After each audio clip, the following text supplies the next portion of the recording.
Sometimes the deepest wounds don't come from strangers. They come from the people we love enough to sacrifice everything for. I am a grandmother who poured my entire life savings into my granddaughter's dream wedding. But the day I stood proudly supporting her, she wished I would disappear.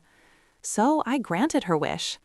Not by vanishing myself, but by vanishing my money from her life forever. My name is Nirmala, and I never thought my old age would teach me a lesson as cruel as this.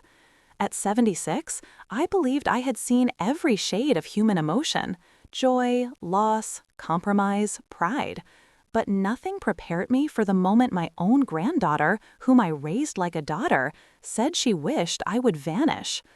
Even now, those words echo in my mind like a slow, painful bruise. I didn't hear them from her directly. I overheard them, which somehow hurt even more. But let me take you back to where it all began. 3 months ago, Rhea, my sweet, bright-eyed granddaughter, came rushing into my house, practically glowing. She had always been expressive, but that day her entire being sparkled as if she carried stardust in her palms. "Dadi," she squealed, waving her left hand in front of me. "Arjun proposed. I'm getting married." The ring on her finger shimmered, but her smile was even brighter. I cupped her face and brought her into a warm hug, the kind only grandmothers seem to know how to give. I could feel her heartbeat racing, her happiness pouring into me like sunshine after a long winter. I blessed her, kissed her forehead, and thought, if her mother were alive, she would have cried tears of joy today. You see, Rhea didn't have her mother. My daughter, my soul, died giving birth to her. And from that day on, I stepped into both roles, grandmother and mother. Rhea grew up wrapped in my love. Every scraped knee, every school exam, every heartbreak, it was my lap she cried in, my arms she ran to. So, of course, when she told me about her wedding dreams, dreams of a fairy tale ceremony with roses hanging like chandeliers, a designer lehenga that glittered like starlight, a venue by the lake glowing with candles, I didn't question it. I simply asked, how much will it cost? She never directly asked me for money. She was too gentle for that. Instead, she always said things like, "Dadi, I want my wedding to be magical, a once-in-a-lifetime event. I want everything perfect, just like in the movies." And I couldn't say no.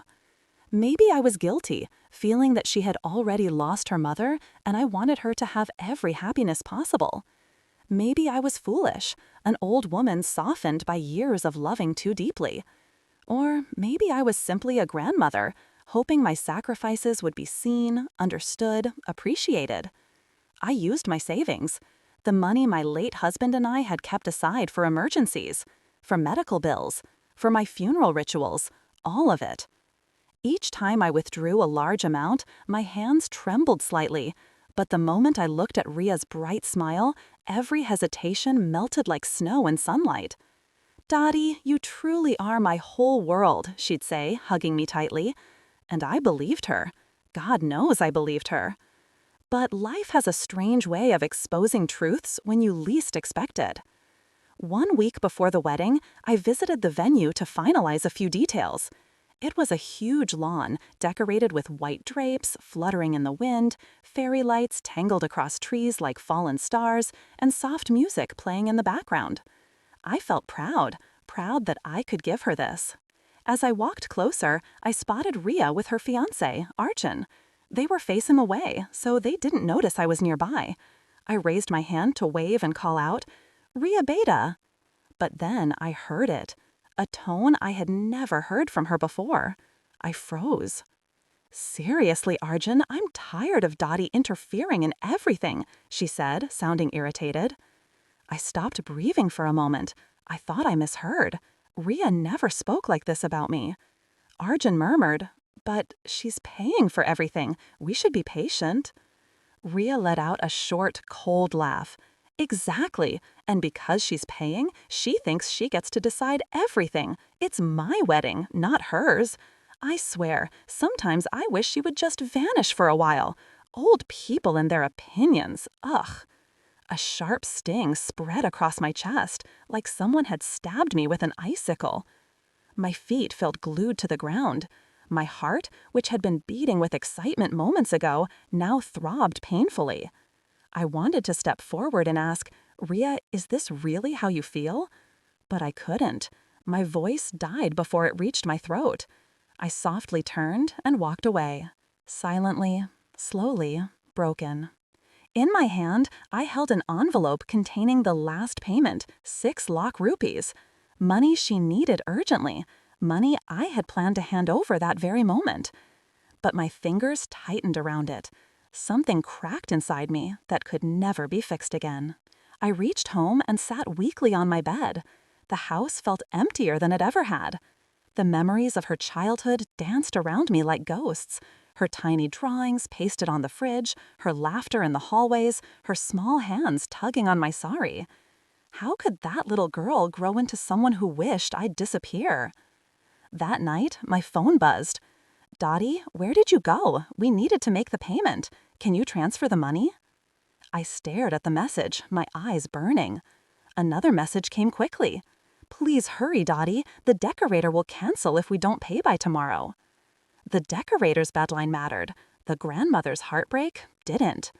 My chest tightened. My breath trembled. I realized something that night. I was not family. I was a resource. An old woman with a bank balance. That's all I was to her. The tears I had held finally poured out. I cried silently, pressing my face into my pillow, trying not to let the pain consume me. And then, somewhere between my sobs and broken thoughts, something inside me shifted. If she truly wished I would vanish, maybe I should. Not physically, but from the part of her life she valued most, my money. The next morning, after a sleepless night, I got dressed and went to the bank. The manager, a middle-aged man with kind eyes, offered me a seat as I entered his office. "What can I help you with, ma'am?"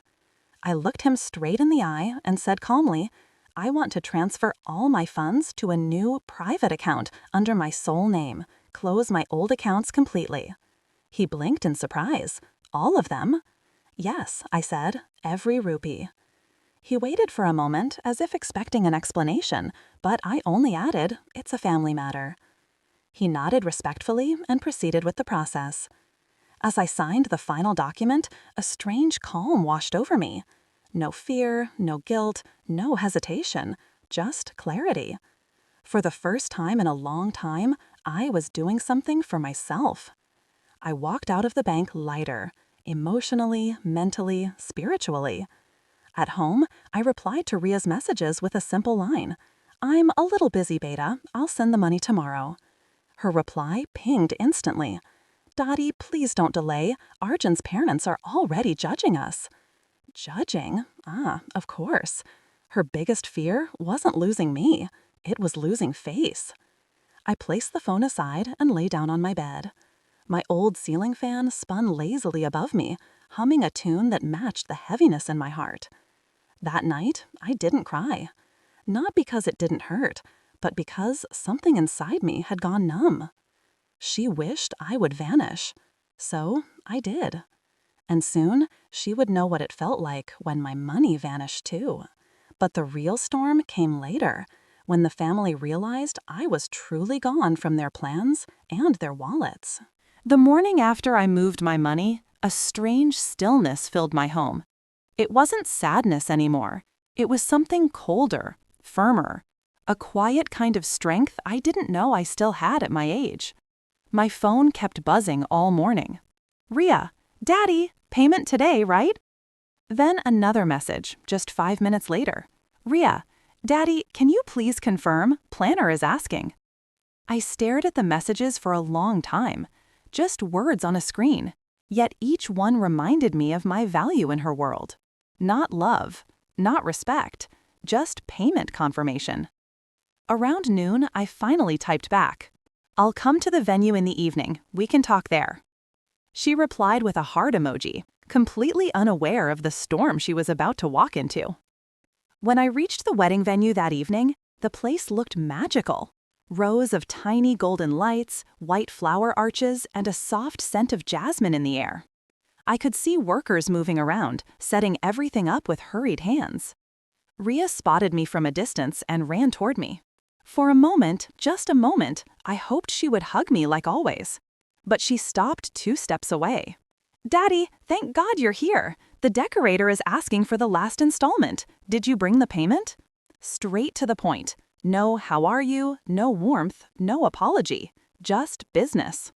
I looked at her, really looked at her. This girl wasn't the child I raised. She wasn't even the girl who used to cry on my shoulder after exams or heartbreaks. She was someone else now. Someone who valued glamour more than relationships. I slowly shook my head. "No." She blinked, confused. "What do you mean, no?" "I won't be paying anything more, Beta." Her face stiffened. "Daddy, this isn't funny." "I'm not joking," I said quietly. Her hands flew to her hips. "Daddy, the decorator needs the money today. If you don't pay, everything will collapse." I inhaled deeply, steadying my voice. If everything collapses because of money, then maybe it wasn't built strongly in the first place. She looked at me like I was speaking another language. "Daddy, did something happen? Why are you acting like this?" My heart squeezed painfully. She didn't even realize what she had done. The words she spoke about me still echoed in my bones, but she seemed blissfully unaware. I stepped closer to her. "Rhea, yesterday, at the venue, I heard you." Her face paled instantly. "I heard everything you said to Arjun, every word." The wind fell silent. The lights above us flickered slightly, as if even they were waiting for her reaction. "Daddy, she started, but I raised my hand gently. "You said you wished I would vanish, that I interfere too much, that old people like me shouldn't be around." Her lips parted. "Daddy, I was stressed. I didn't mean." "You meant it," I said softly. "Stress doesn't create new feelings. It reveals real ones." Tears filled her eyes, but I didn't know whether they were tears of guilt or fear of losing wedding funding. She reached for my hand. I pulled mine back. I had never done that in my life. Not to her. And it crushed me more than it crushed her. "Daddy, I'm sorry. I wasn't thinking." "You weren't thinking because you don't think of me anymore," I whispered. "You think of what I can give you. You think of the money you expect from me." Her expression changed instantly, fear creeping into her eyes. "Daddy, please don't do this. Everyone is counting on this wedding. We've booked everything. What will I tell Arjun? What will I tell his parents?" I felt the sting in her words. She didn't say, "Daddy, I hurt you. I'm sorry." She said, "What will I tell them?" Her priority wasn't me. It was saving face. I nodded slowly. "I see." She stepped forward, voice trembling. "Daddy, you raised me. You know I didn't mean it. I was just angry. Please don't punish me like this." Punish her? I wasn't punishing anyone. I was simply stepping away. "Rhea," I said with a steady voice, "I paid for most of your wedding. I gave everything I had. I even emptied the savings your grandfather kept for my old age. What else do you want?"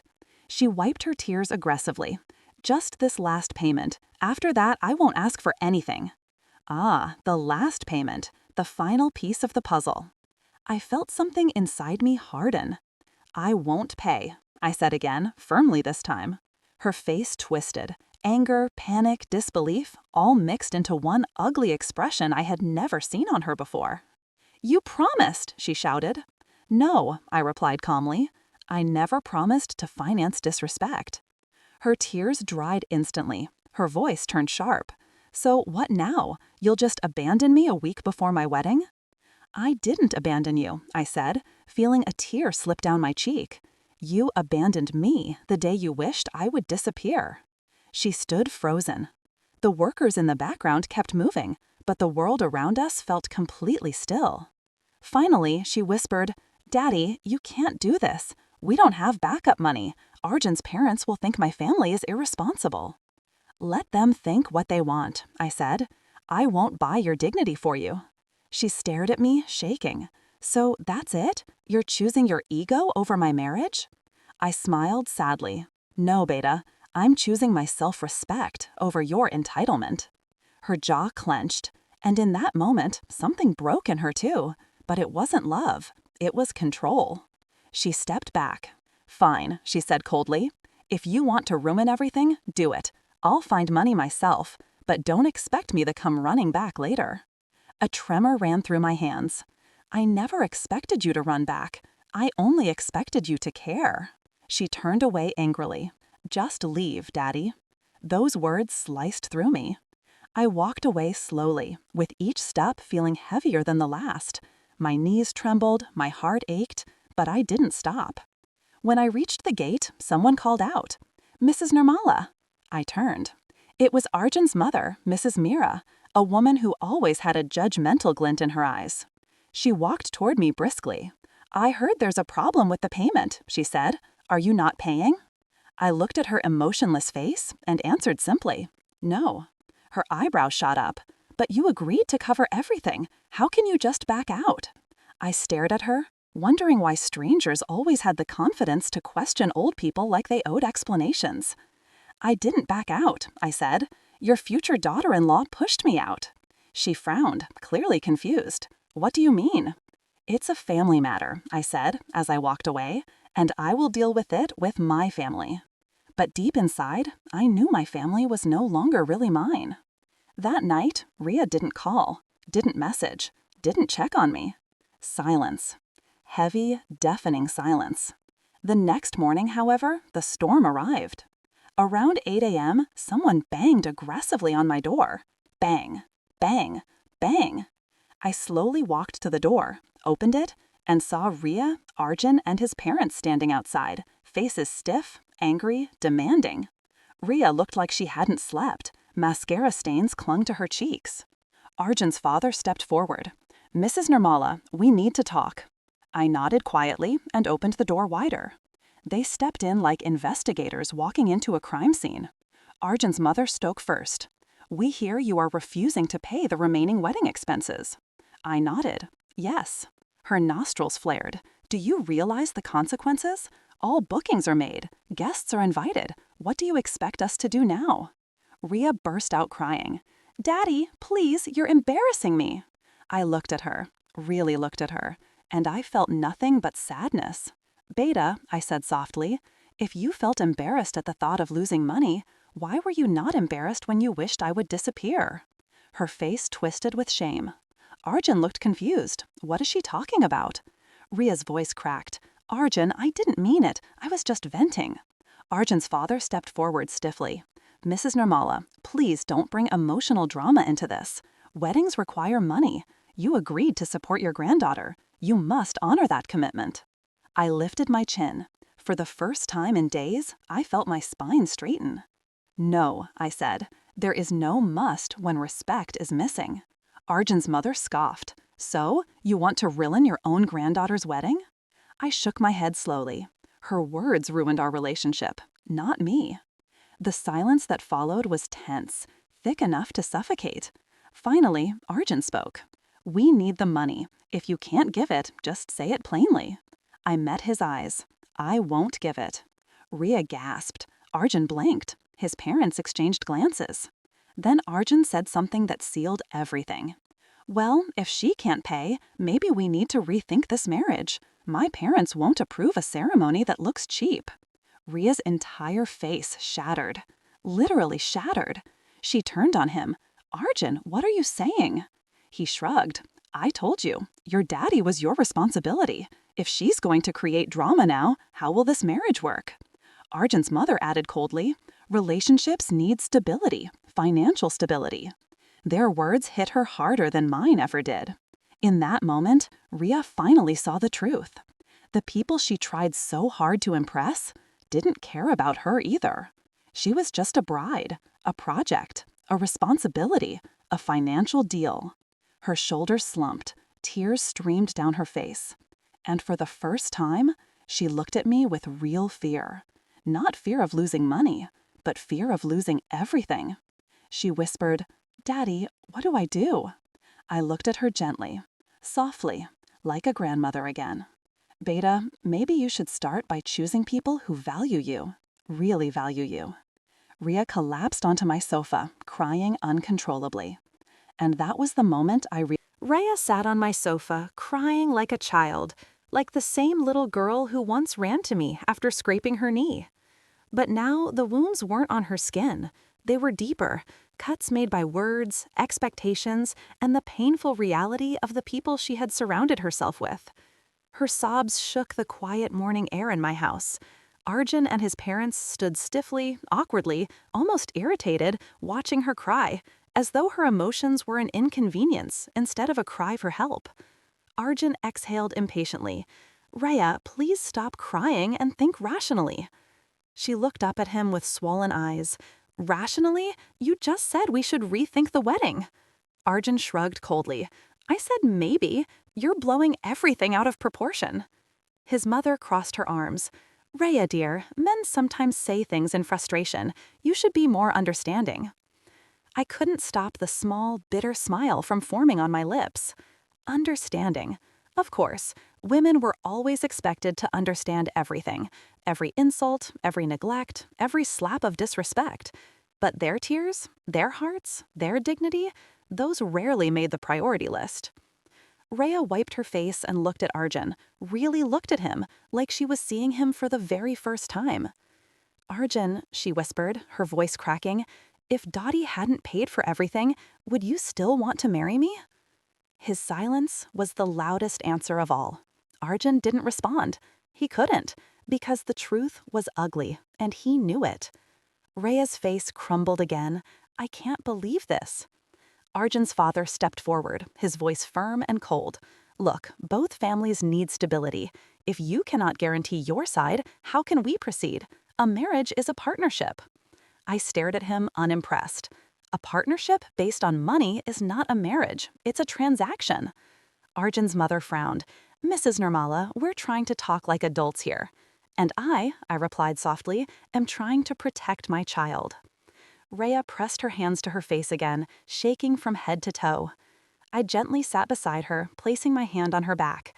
She leaned into me like the child I used to carry, my little girl who would cling to my sorry whenever she was scared. After a long pause, she whispered, "Dadi, I'm so sorry. I should never have said those things. I didn't mean them. I swear I didn't." My heart twisted. I believed her, or maybe I wanted to believe her. But trust is like glass. Once shattered, even if repaired, the cracks remain. "I know you were stressed," I said gently, "but pain makes truth slip out, Beta. And the truth is, I lost you somewhere in this rush for a perfect wedding." She cried harder, covering her face. Arjun muttered under his breath, "This is ridiculous." But Rhea ignored him this time. She turned her whole body toward me and held my hands tightly, her palms trembling. "Dadi, please don't leave me. I'm so scared. I don't know what to do." My voice softened. "You don't need to be scared. You need to be brave. Brave enough to choose yourself." She looked at me, eyes red, searching for answers. I took a deep breath before speaking the truth she needed to hear. "Beta, if a man's love depends on your Dadi's money, then it's not love at all." Those words hung in the air like a bell that had finally been rung. Arjun's father snapped, "We do not have to listen to this nonsense." "Then leave," I said calmly. He stopped, shocked. Arjun blinked, taken aback. "Excuse me?" "You heard me," I said. "This is my home, and my granddaughter is hurting. If you want to belittle her here, you are free to walk out." The silence that followed was suffocating. Arjun's mother huffed, "We won't be spoken to like this." "Then go," I repeated with a steady voice. Arjun's father turned to Rhea. "Decide what you want, marriage with stability or unnecessary drama." Rhea looked up slowly, her body shaking. Arjun added, "And think carefully, you're not a child. If your family can't support you, how will we build a future together?" A future. Funny how easily he used that word. A future that depended solely on money, not effort, not love, not partnership. Rhea sat very still. And then she whispered, "Arjun, if I had nothing, absolutely nothing, would you still marry me?" He opened his mouth, closed it, looked away, then said quietly, "Rhea, be realistic." That single sentence broke her. Be realistic. Not, "I love you," not, "Of course I will," just, be realistic. She slowly stood up, her knees weak. Thank you, Arjun, she said softly. He frowned. For what? For telling me the truth. His mother snapped, Rhea, don't be stupid. But Rhea wasn't listening. She walked to the door, opened it, and said with a quiet dignity I hadn't seen in a long time, I think you should leave. The three of them looked stunned. You're choosing your grandmother over your marriage? Arjun asked sharply. She swallowed. I'm choosing myself. Arjun scoffed. You'll regret this. Rhea stared at him one last time. I already regret something far bigger. I regret not respecting the one person who actually loved me. This time, even I could not hold back my tears. Arjun muttered something under his breath, grabbed his parents, and the three walked out angrily. As the door shut, the house fell silent, so silent that the ticking of the wall clock felt like a heartbeat. Rhea collapsed into my arms, sobbing uncontrollably. Dadi, I'm so stupid. I almost married someone who didn't even care about me. I stroked her hair gently. No, Beta, you're not stupid. You were just lost. Sometimes love blinds us until the truth hurts enough to open our eyes. She held on to me tightly like a frightened child. I don't want a wedding if you're not with me, she whispered. I smiled softly. I will always be with you, not as a wallet, but as your grandmother. She nodded against my shoulder, tears soaking my kurta.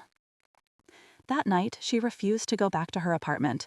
She stayed with me, like old times, her head on my lap as I stroked her hair. Dadi, she whispered, I don't care about the big wedding anymore. I just want peace. I looked down at her. Peace starts with choosing the right people. She closed her eyes, exhausted. Will I ever find someone who loves me for me? You will, I said. Love comes when you are brave enough to let go of what isn't right. She smiled weakly and drifted into sleep. The next morning, she woke up quieter, hurt but clearer. She sat at the table with me, sipping tea, staring thoughtfully into the steam. Dadi, she said finally, I want to build my life slowly, without shortcuts, without depending on anyone's money. I felt proud, more proud than I had felt in years. You can, I said, and I will help you, not with money, but with wisdom. She nodded. That's all I need. She paused, then asked quietly, will people judge me, canceling the wedding? I reached for her hand. Let them. People judge anyway. But peace is rare. Choose peace.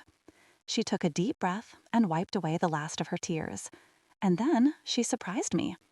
Dadi, can we maybe plan a small ceremony when the time is right, with someone who really loves me? Something simple, with just close family. I smiled and touched her cheek. Yes, a wedding filled with love, not pressure. Her eyes softened. And when that day comes, if you want to give me anything, give me your blessing. That's enough. My throat tightened. That is the easiest gift I will ever give. Weeks passed. Rhea slowly healed.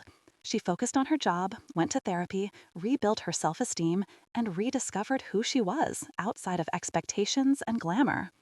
She apologized to me every now and then, not out of guilt, but out of understanding. And our bond, once cracked, slowly grew back stronger than ever. One evening, months later, she came home glowing, not with wedding excitement this time, but with steady happiness. Dadi, she said, sitting beside me, I met someone at work. His name is Karan. He's kind, he listens, he doesn't care about money, he cares about me. I held her hand, warmth blooming in my chest.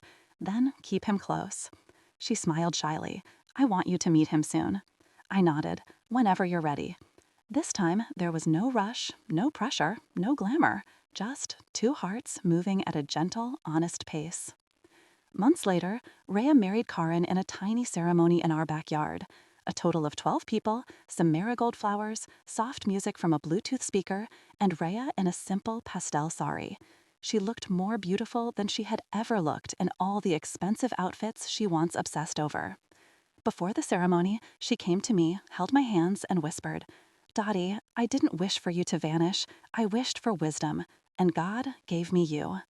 My old eyes filled with tears.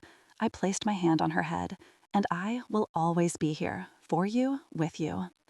The ceremony was small, quiet, and full of real love. No luxury, no show, no stress. Just joy, just truth, just family. And as I watched her walk forward with the man who truly loved her, I realized something. Sometimes disappearing, just for a moment, is necessary. Not to punish others, but to let them see who really cares, to help them choose better, to teach them the meaning of value. My granddaughter wished I would vanish, so I vanished my money. And when the dust settled, all that remained was love, pure, unconditional, and stronger than ever.